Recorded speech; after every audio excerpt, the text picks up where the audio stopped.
It comes as no surprise that our debates here in the Senate focus generally on challenges such as the one that I just outlined, which face the United States. After all, that's our task, and it's our fundamental responsibility to identify our nation's problems and work together to find solutions. But too often, and I'm sure everyone in this body realizes, the bad news gets more attention than the good. The old saying is, bad news gets halfway around the world before good news gets its shoes tied. The problems we face should not, I believe, drown out the accomplishments of our citizens as we go about our work every day here in the United States. And I think we should take a little time every now and then to reflect on the great things that are happening all over America, and in my case, in Maine. Stories of perseverance, innovation, individual accomplishment, and community effort. So, Mr. President, it's in that spirit that I rise today with good news from my home state of Maine. I'd like to spend a few minutes talking about Dr. Ed Bilski and the impressive work that he and a dedicated team of scientists, physicians, and students have been doing at one of my favorite schools, the University of New England in Biddeford, Maine, to better understand and treat chronic pain. Dr. Bilski was recently named a member of the Dana Alliance for Brain Initiatives, a group of neuroscientists that work together to advance public education about the progress and benefits of brain research and to provide information on the brain in a way that is understandable and accessible for those of us who don't have a PhD in neuroscience. His inclusion in this group is recognition of his terrific work to advance our understanding of chronic pain, and is also a reflection of the prominent role that he and his colleagues are playing in a critical national effort to address this problem. Chronic pain, and that means pain that it persists for days, weeks, and months at a time, can be absolutely debilitating for people in Maine and around the country, and is responsible for more than $500 billion a year, $500 billion a year, in direct and indirect medical costs.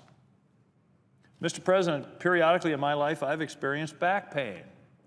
And when it persists for a period of time, it changes everything.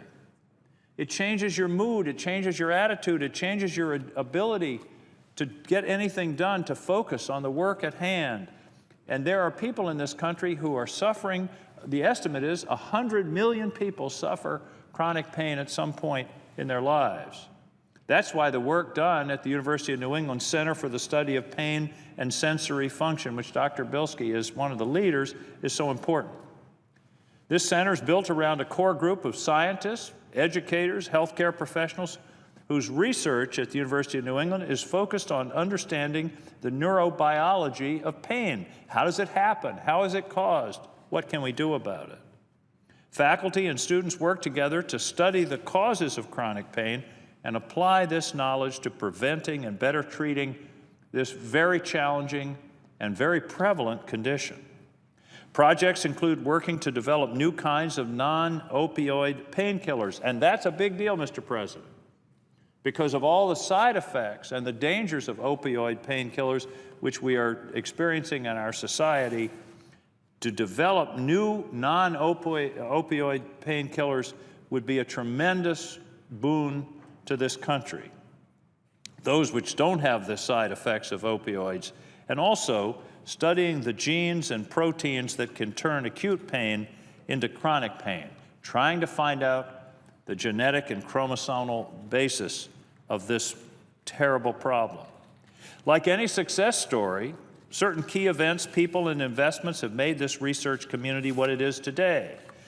The recruitment of key faculty scientists like Dr. Bilski and his co-director, Dr. Ian Ming, in the early 2000s were pivotal to this effort.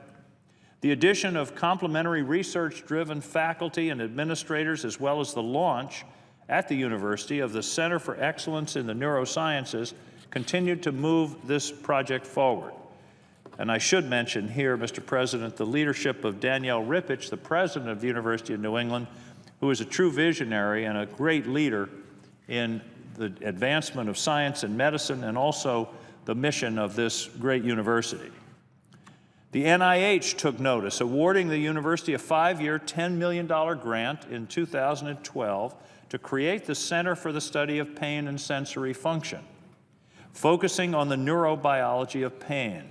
As is often the case, that federal investment in research, which I believe is one of the most important and valuable investments that the federal government can make, that investment has been critical to the growth of these research opportunities and projects and has helped to attract further federal and private investment. The importance of cooperation and collaboration in a project such as this cannot be overstated. Dr. Bilski and his colleagues have developed an in-state and national networks for collaborative research, training, and public advocacy.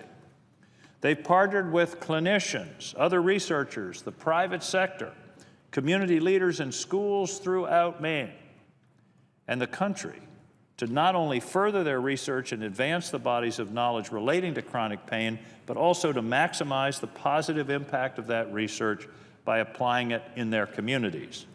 This improves the lives of our citizens by helping them understand the causes and potential treatments for their pain. Any university's primary mission is to educate, and Dr. Bilski and his colleagues have taken their important work into the surrounding community. They've developed a vibrant and award-winning K-12 outreach program led by Dr. Mike Berman that focuses on brain safety and brain awareness. This innovative approach to STEM education has been recognized by the White House Office of Science, Technology, and Policy.